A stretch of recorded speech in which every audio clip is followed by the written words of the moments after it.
je présente ma candidature pour ces élections de 2014. Aujourd'hui, c'est devenu une fonction qui, peu à peu, tend vers un véritable métier. Je peux dire qu'aujourd'hui, j'ai véritablement l'expérience de gestion d'une collectivité territoriale proprement dite. Alors l'équipe Ensemble pour Saint-Mauro que j'ai l'honneur de conduire pour ces élections municipales a travaillé depuis plusieurs mois sur un programme. En fait, on a essayé de répondre dans notre programme à des problématiques quotidiennes de nos citoyens.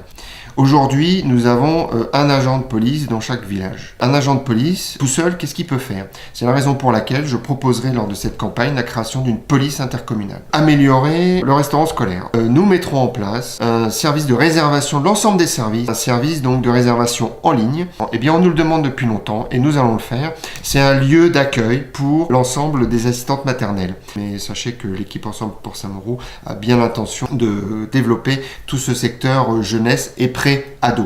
La bibliothèque, c'est un succès. Donc nous allons réfléchir très sérieusement à son agrandissement et y adjoindre une ludothèque, parce que ça, nous ne l'avons pas sur Saint-Mauro, et une médiathèque. Je pense qu'on peut créer ce petit centre village qu'on n'a pas vraiment en fait sur Saint-Mauro. Et là, moi, je verrais bien une très belle chaussée d'espaces partagés, pavés ou autres. La zone d'activité apporte des finances supplémentaires dans le budget de la commune. Donc c'est une ligne budgétaire, une rentrée fiscale très importante pour le budget de la commune. Parce qu'aujourd'hui, si justement nous avons une feuille d'impôt contenue, c'est aussi parce que dans les caisses de la commune tombe cette fameuse taxe reçue par le développement de cette zone. Dans notre programme, eh bien, nous allons répondre à une demande associative qui est faite depuis quelques mois, c'est de créer un forum des associations à la rentrée.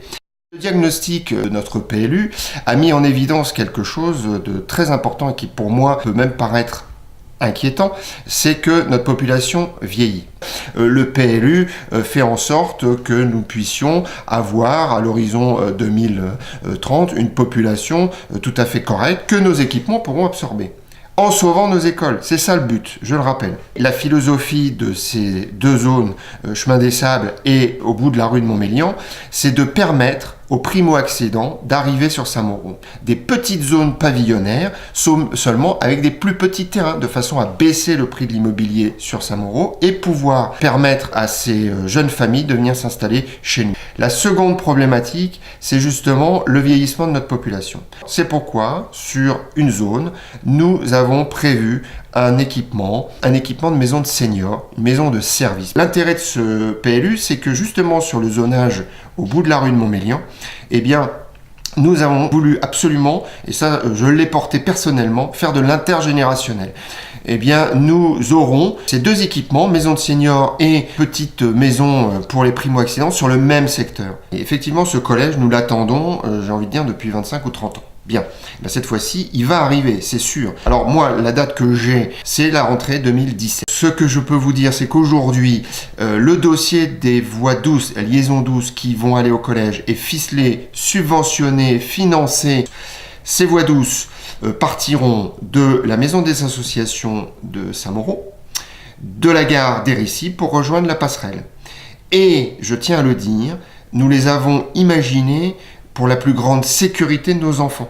Et nous avons déjà démarré la phase suivante puisque nous travaillons sur la gare routière pour recevoir donc le transport scolaire. Sur les enjeux de 2014, c'est plus juste un enjeu Saint-Mauro. Ça va bien au-delà. C'est un enjeu Saint-Mauro et rive droite de la Seine. Ce qu'il faut retenir du programme Ensemble pour Saint-Mauro, nous ne voulons rien bouleverser. Nous souhaitons moderniser notre commune, tout en poursuivant les actions qui ont été engagées et surtout en gardant cet esprit village qui nous tient à cœur pour que Saint-Mauro reste le village que nous aimons tant et pour lequel nous sommes bien décidés les uns et les autres d'Ensemble pour Saint-Mauro, travailler pour les Saint-Mauréens et pour Saint-Mauro. Et alors là, c'est vraiment le dernier projet qui sera conduit pour cette mandature qui se termine, c'est l'aménagement des trottoirs du RD 210. C'est un dossier quand même très lourd, ça pèse quand même 100 000 €, subventionné à hauteur de 50% par le département, parce que l'équipe en place Ensemble pour Saint-Mauro a réussi à frapper aux bonnes portes et à se bagarrer. Et nous ne sommes pas peu fiers d'y être arrivés sur le mandat qui se termine.